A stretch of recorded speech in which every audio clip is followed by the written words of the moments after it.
Hi friends, Mahanadi சீரியலில் நாளைக்கு என்ன நடக்க போகுதுன்னு பார்க்கலாம். விஜய் வெண்ணிலாவோட மாமாட்டையும் பசுபதியிட்டையும் போய் மிரட்டி விட்டுறாரு.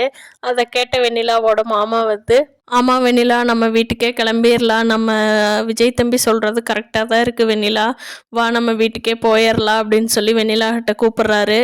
ஆனால் ராகினியோட அப்பாவும் இப்போவுமே வெண்ணிலாவை விட மனசு இல்லாமல் அவங்களுக்கு இன்னுமே சொல்லி கொடுத்துக்கிட்டே தான் இருக்காங்க. ஆனால் வெண்ணிலாவோட மாமா விஜய் மிரட்டினதுலேயே அவர் கண்டிப்பாக ஊருக்கு கிளம்பி போயிடுவார். வெண்ணிலாவுக்கு சப்போர்ட்டாக இருக்க மாட்டார்.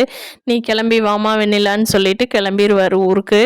தாத்தாவும் பாட்டியும் ராகினி கிட்டவும் கொஞ்சம் கடுமையாக நடந்துக்கிறாங்க. இப்போ ராகினியும் வெண்ணிலாவும் இனிமேல் தானாக அவங்க வீட்டை விட்டு வெளியே போகணுண்டா விஜய், அதுக்கு எங்களால் முடிஞ்சதை நாங்கள் பார்த்துக்குறோன்னு சொல்லிட்டு தாத்தா பாட்டி அவங்களால முடிஞ்ச வேலையை செஞ்சிட்ருக்காங்க. வெண்ணிலா ராகினிக்கு ஆப்போசிட்டாக நல்லபடியாக விஜய் பண்ணுறப்பவே அவங்க வெளியே போயிட்டாங்கன்னா அவங்களுக்கு எந்த விதமான கஷ்டமும் இல்லை.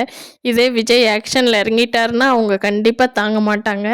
பார்க்கலாம் என்ன நடக்க போகுதுன்னு. இங்கே காவேரியோட வீட்டில் அந்த அப்பளக்கடை காவேரியோட ஆர்டர் கிடச்சிருச்சுல்ல, அந்த வேலை மும்புறமாக போயிட்டுருக்கு. சாரதா, காவேரி, நர்மதா, அவங்க பாட்டி எல்லாருமே அந்த வேலைக்கு ஹெல்ப் பண்ணிகிட்ருக்காங்க. அப்பளம் போட்டு தேய்ச்சிட்ருக்காங்க.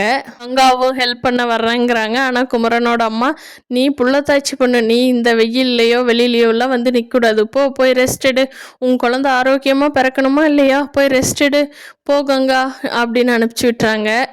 இதை பார்த்தா காவேரிக்கு கொஞ்சம் ஃபீலிங் ஆகுது. பாப்பா நீ கவலைப்படாத, நீ ரொம்ப சேஃப்டியாக இருக்கிற அம்மாவோட வயிற்றுலன்னு சொல்லி அவங்களே மோட்டிவேட் பண்ணிக்கிறாங்க. கடை போட்டு சாரதாவும் காவேரியும் அந்த கடை பார்த்து நல்ல லாபம் எடுக்க போகிறாங்க.